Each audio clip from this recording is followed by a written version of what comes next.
For years, Anjelica Huston was seen as a picture of real strength and classy elegance. But deep down, her true life story was filled with way more pain and heartbreak than anyone ever guessed or saw on the surface. Behind all the bright lights and shiny Hollywood glamour, there were deep family hurts and betrayals, many broken and painful relationships, and a very sad medical diagnosis from doctors that completely ended her long-time secret dream of one day becoming a mother herself. She also quietly dealt with some strong but hidden bad feelings and tensions right in the middle of Hollywood, including an uncomfortable and uneasy long-running feud with Oprah Winfrey and a really troubled, difficult history with funny actor Bill Murray. Now, at the age of 74, Anjelica Huston is finally choosing to break her long silence about it all, and the honest things she reveals now completely change everything we ever thought we knew or understood about her whole life story.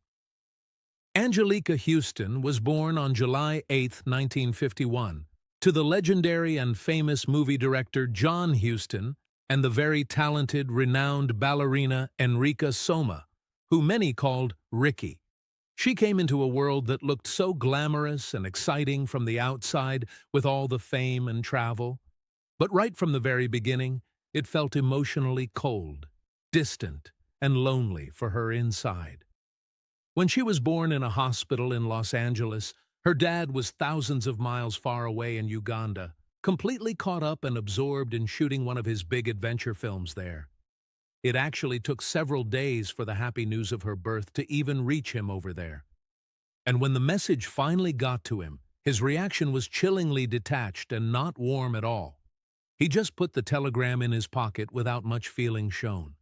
That first big absence and lack of excitement wasn't just a one-time thing that happened by chance. It sadly became a repeating pattern in their family that quietly shaped Anjelica's whole childhood, her ideas about what family means, and especially how she learned to understand and trust love over the years. Before little Anjelica even turned 1 year old, her mom, Ricky, faced a really painful and shocking betrayal from her husband.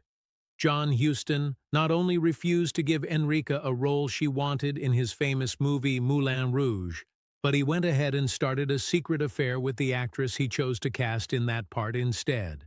After that, there were long periods where he disappeared for weeks or months, plus a long trail of other infidelities and cheating that left the whole family feeling emotionally broken and fractured inside.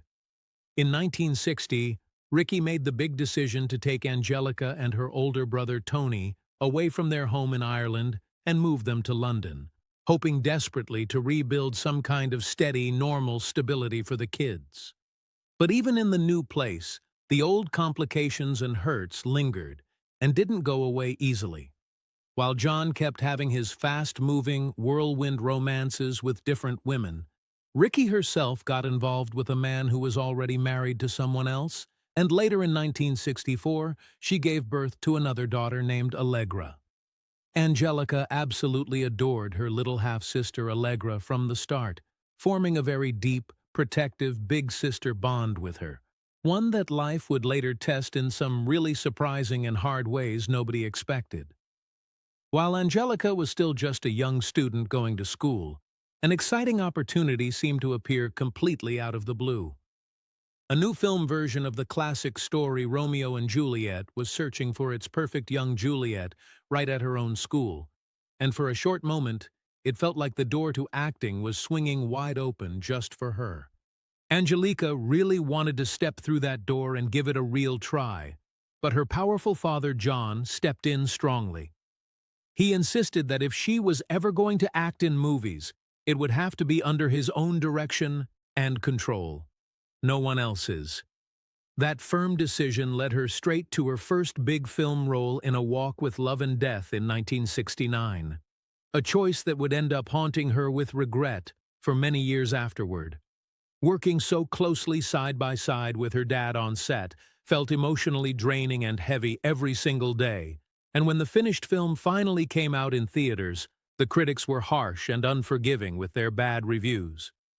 Feeling a bit lost and adrift after that, Anjelica slipped through the rest of her school years without much clear direction or purpose, often skipping classes and chasing little distractions to fill the time, while her mom, Enrica Soma, stayed emotionally wrapped up and consumed by the slow collapse of her own unhappy life and marriage. Then came one terrible night that completely shattered everything Anjelica knew. She was suddenly jolted awake in the middle of the night by a close family friend who brought news so awful she could barely process or believe it at first. Her beloved mother had died tragically in a car accident while in France.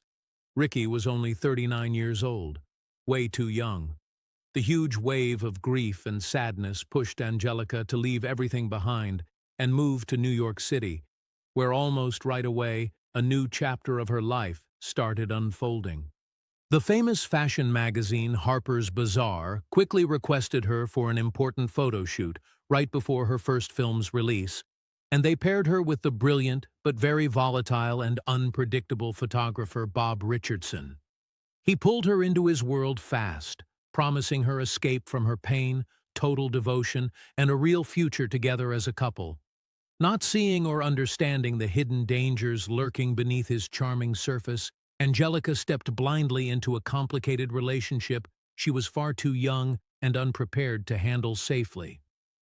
Losing her mother's steady, always loving, unconditional support left a huge, empty void inside Anjelica that she didn't know how to fill or fix on her own. In its place came Bob Richardson's intense, relentless attention and focus on her, which at first felt like the safety and closeness she had been missing so badly. But the big power imbalance between them echoed the unhealthy patterns she had seen in her parents' past marriage. He was already 42 years old, while she was barely 18, and still so young. Underneath all the passionate intensity, though, there was real chaos and trouble.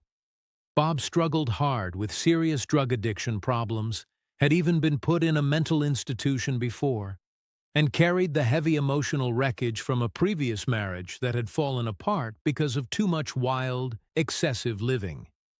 What had seemed like true deep devotion slowly started to reveal itself as controlling and possessive behavior instead. Ironically, even though critics had dismissed and torn apart her very first movie, the bigger world outside was finally beginning to notice the tall, striking Anjelica. New modeling jobs and small acting opportunities started coming her way more often, and as she slowly grew more independent and sure of herself, the deep cracks and problems in her relationship with Bob became impossible to ignore or hide anymore. Bob's bad temper started coming out in really frightening and scary ways. One time, after she left their place for just a short television appearance, he got so angry that he completely destroyed and trashed all of her personal belongings in their hotel room, just over something as small and silly as suitcases she hadn't even opened yet. The absolute breaking point came during a tense and awkward trip to Mexico with her dad John and his new fiancée Cece. One night, after Anjelica had shared a quiet, calm drink and talk with her father, Bob exploded in a huge rage and actually hurled a bottle straight at her when she walked back into the room. The angry message was unmistakable and impossible to miss. When the whole group finally got back to Los Angeles, Anjelica found the courage to end the relationship for good. After finally stepping away from 3 long years filled with fear and control, she found a safe place to stay at Cece's peaceful home in the beautiful Pacific Palisades area, where she started finding some calm again through spending time with horses, breathing fresh, open air, and enjoying long, quiet stretches of silence and peace. She carefully avoided all the awkward attempts friends made to set her up with new people until a special invitation arrived for a fun party being hosted by a fast-rising Hollywood star named Jack Nicholson. Still feeling emotionally bruised and hurt inside from everything before, she decided to go anyway and let herself be drawn in. They quickly began a romantic relationship, but it felt uneven and off balance right from the very start. Both of their acting careers were suddenly taking off and getting really busy, which forced them into a short but tough long-distance stretch while she worked on a project in London and he filmed in other locations. Just a few days after she left town, a mutual friend quietly delivered some devastating news, admitting she had slept with Jack only hours after Anjelica had departed for her trip. Jack managed to talk his way out of it with explanations, but the full trust between them never really came back completely after that betrayal. From that moment on, whenever Anjelica felt suspicious about something, those feelings were usually confirmed sadly true. Jack didn't do a very good job of hiding his many affairs and other women, and yet Anjelica chose to endure it all and stay in the relationship. Through every difficult moment, though, she kept feeling a strong inner pull to get back into acting seriously, but a lot of fears still held her back. She was determined not to lean on or use her father's famous legacy or name to get ahead, even as she carefully navigated the tough world of Hollywood, carrying one famous last name and dating a partner who was one of its absolute brightest and biggest stars at the time. By the year 1976, the growing cracks and problems in Anjelica Huston's long relationship with Jack Nicholson had finally split wide open and could no longer be fixed. While Jack took off for a carefree, fun trip to New York City with some friends, Anjelica stayed behind in Los Angeles, drifting through different parties and trying to sort through her unresolved, mixed-up emotions. It was at one of those lively gatherings that she crossed paths with actor Ryan O'Neal, who seemed restless, full of magnetic charm, and clearly visibly troubled inside. When Jack came back home a few days later, Anjelica completely stunned him with a confession she barely even understood herself at the time. She told him she believed she was truly in love with O'Neal, and because of that, she was leaving their relationship. Around the very same time, she made a strong, determined comeback to acting, setting her clear sights on getting a role in the movie The Last Tycoon. The audition process, however, turned into another painful, emotional wound for her. The director, Elia Kazan, dismissed her hopes with cruel, blunt honesty, telling her straight to her face that she simply lacked the beauty needed for the main role she wanted, and then offering her only a small, humiliating consolation prize of a lesser part instead. She took the smaller role anyway, stepping into a glamorous ensemble cast that included a very familiar face from her past, Jack Nicholson himself. Life started blurring together confusingly as she found herself emotionally entangled and caught between both men at the exact same time. What followed in her time with Ryan O'Neal turned into a complete nightmare that she later described painfully as feeling like living with two completely different people trapped inside one single body. The sweet, charming moments were quickly eclipsed and ruined by sudden bursts of anger and violence. The abuse got brutally worse one terrible night when he struck and hit her hard during a party, simply because he got enraged that he couldn't find her right away in the crowd.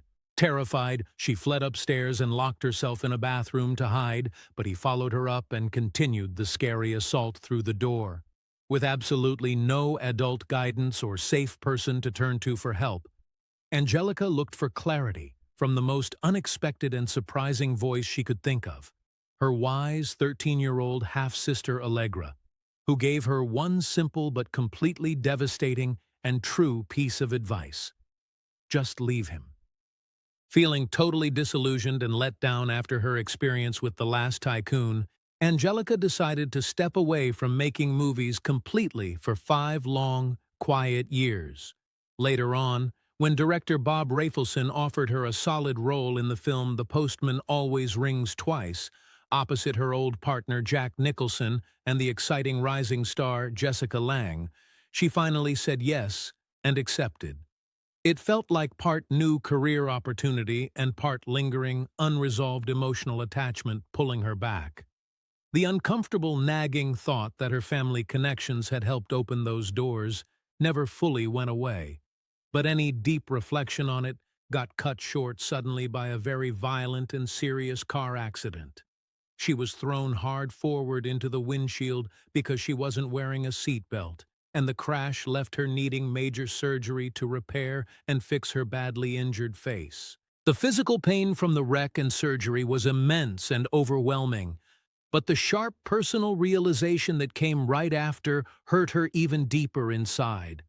She had spent far too much of her young life just waiting around passively for things to happen or change. Now, as she approached her 30s, Anjelica finally made a big shift to focus inward on herself for the first time.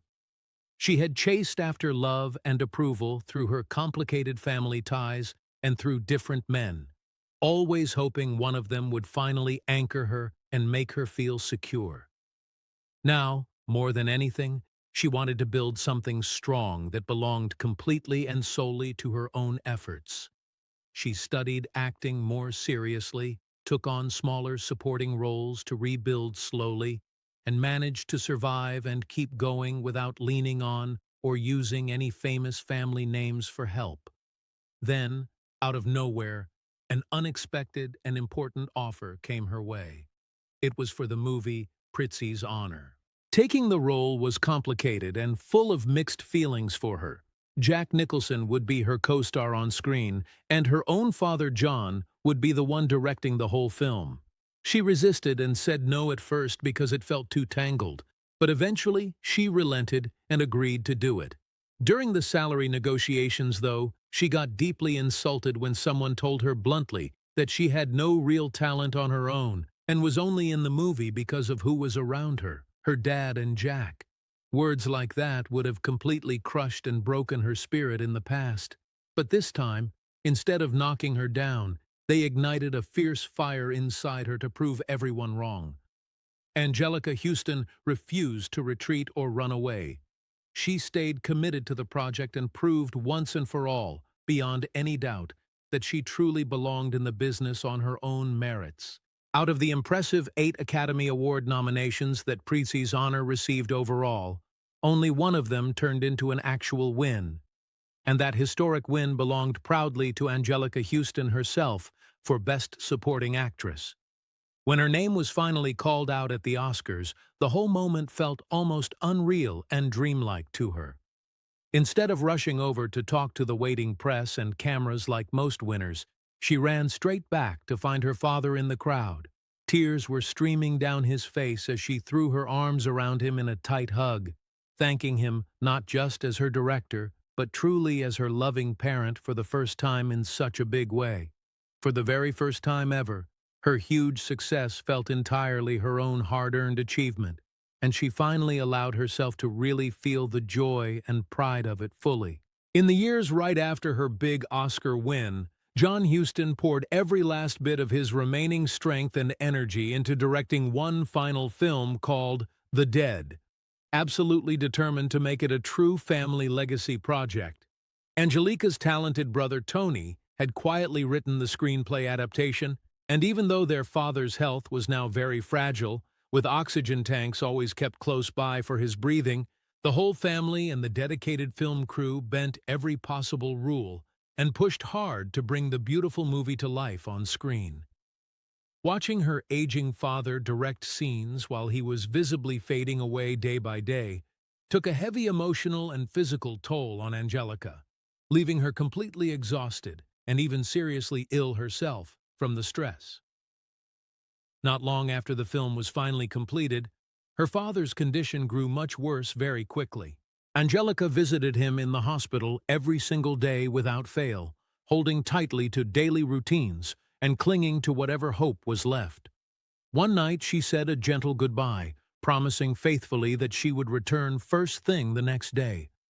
But sadly, he passed away peacefully before she could make it back to his side. He was 81 years old. Though their earliest years together had been marked by so much emotional distance and absence, in his later life he had become a steady, constant presence for her, which made losing him feel deeply destabilizing and heartbreaking all over again. As the 1980s decade came to a close, Anjelica's long, turbulent on-and-off relationship with Jack Nicholson quietly dissolved and ended for good by the year 1990. Needing some real space to breathe and heal, she traveled to Cannes, France, to serve as a respected juror at the famous International Film Festival there, where fresh attention and admiration followed her quickly, including a charming but very short-lived and unexpected date with Prince Albert of Monaco. It was sweet and fun in the moment, but it passed quickly like a light breeze. Then, in a sweet twist that felt almost like something from a romantic comedy movie, a good friend's quiet and gentle introduction to the talented sculptor Robert Graham slowly began to steer her gently toward a completely different, more peaceful kind of happy ending in her personal life. With kind, steady Robert Graham standing by her side, Anjelica Huston finally stepped into a quieter, more grounded kind of everyday happiness she had rarely known before. For once, love felt truly solid, reliable, and safe, and almost at the exact same time, her professional acting career reached a long-awaited, exciting turning point she had dreamed about for years. Movie producers came to her with an offer for a special role she had secretly imagined and wished for since she was a little girl growing up. As a child, she had loved reading and looking at the quirky, fun Addams Family cartoons in the newspaper, and deep down she had always dreamed quietly of one day playing the elegant, mysterious character Morticia Addams herself. But turning that childhood fantasy into a real movie role came with a surprisingly high personal cost she hadn't expected. The graceful, smooth elegance of Morticia's look on screen hid hours of relentless physical discomfort and pain every single day of filming. Her tight, cinched corsets were pulled so extremely tight that she literally couldn't even sit down properly inside a car between takes, and the heavy, dramatic makeup required special fabric tabs that were glued directly onto her face and then taped painfully behind her head, pulling her skin taut and tight for long hours, which often left her suffering from bad headaches and irritating skin rashes. It was punishing, exhausting, hard work that tested her body every day, but in the end, it all paid off beautifully. The Addams Family movie became a massive box office hit and huge success, growing over time into a timeless, beloved favorite that families still watch today, with Anjelica's unforgettable performance as Morticia etched permanently and forever into pop culture history. Away from all the bright spotlights and cameras, her real-life love with Robert continued to grow deeper and stronger in quiet ways. During a meaningful trip back to Ireland so she could visit her old childhood home again, Robert surprised her in the most romantic way by getting down on one knee and asking her to marry him. They got married in a beautiful ceremony in 1992, and for the very first time in her life, Anjelica truly believed she had finally found something real and lasting that wouldn't slip away. Yet even beneath all that overflowing joy, there lingered a quiet, unspoken absence and sadness she tried hard not to focus on. Becoming a mother had never been the main focus or plan in her earlier, wilder years. Her past relationships had always been far too unstable, chaotic, and unreliable for kids. But after finally leaving Jack Nicholson behind for good, she bravely confronted the big question she had avoided thinking about for so long, only to uncover a painful truth that would quietly break her heart into pieces. Doctors at last gave Anjelica the clear but devastating answer she had both feared deep down and carefully avoided facing for years. She was officially diagnosed with the condition endometriosis, and the specialists told her honestly that becoming a biological mother was very unlikely now because of it. The news cut her so deeply inside, stirring up strong feelings of anger, grief, and a quiet sense of personal inadequacy that was hard to shake off. After marrying Robert Graham and building their life together, the couple decided to pursue fertility treatments together with real hope, patience, and determination. But no matter how hard they tried, the outcome never changed or got better.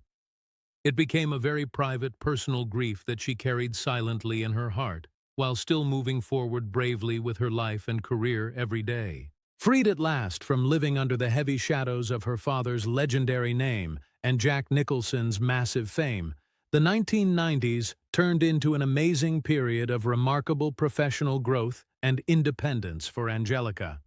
She worked steadily and consistently across many films, television shows, and even stepped behind the camera to try her hand at directing projects herself. Without ever pushing or forcing it to happen, she had naturally become the effortless, top-level A-list star that she had grown up watching and admiring around her as a child. Her memorable role as the mother in Wes Anderson's quirky film The Royal Tenenbaums brought her glowing critical acclaim and praise from reviewers, but the actual experience of making the movie itself was far from idyllic or easy.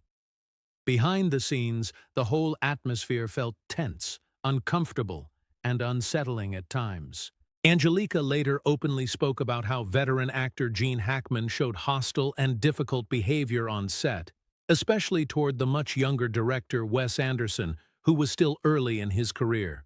Things got so uncomfortable and bad that she and co-star Bill Murray often had to step in to try and protect or calm the situation, with Bill even showing up voluntarily on some of his days off just to shield and support young Wes from the tension. That shared difficulty might have created a stronger bond between Anjelica and Bill, but unfortunately, it didn't last or hold strong over time. When Anjelica and Bill Murray reunited years later to work together again on another Wes Anderson film called The Life Aquatic with Steve Zissou, all the previous warmth and friendliness between them was gone completely. He acted distant and even dismissive toward her, most famously excluding her completely from a group cast dinner right at the beginning of the shoot, which hurt her feelings deeply. Sadly, that tension with Bill wasn't the only quiet battle or conflict Anjelica faced in her later career years. In more recent times, Anjelica Huston found herself on the receiving end of a kind of cold, silent attention that she never quite fully understood or expected.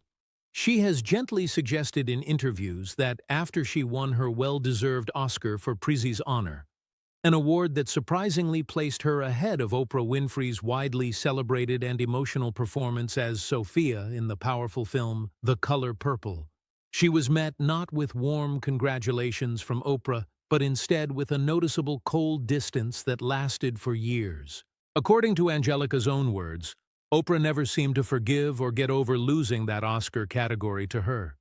And from that point forward, she kept Anjelica at arm's length and never invited her as a guest on her hugely popular talk show, ever. Whether that distance was imagined in part or very real, the ongoing silence became yet another quiet reminder to Anjelica that even the sweetest triumphs and wins in life can sometimes come with hidden, unexpected consequences and hurts. At the same time all this was happening, Anjelica truly believed she had finally reached her long-awaited, fairy tale happy ending in her personal life with the sculptor Robert Graham. Their loving marriage offered her a deep sense of peace and calm that she had rarely, if ever, known before in her life. But once again, tragedy found its way back into her world in the cruelest way. In 2007, Robert suddenly became very seriously ill with health problems, and just 6 short months later, he passed away, leaving her completely alone. The overwhelming loss left Anjelica absolutely shattered and heartbroken beyond words. She never went looking or sought out another romantic relationship after that, choosing instead to live quietly with the beautiful, real love she had already known and shared with Robert, holding on to those memories tightly.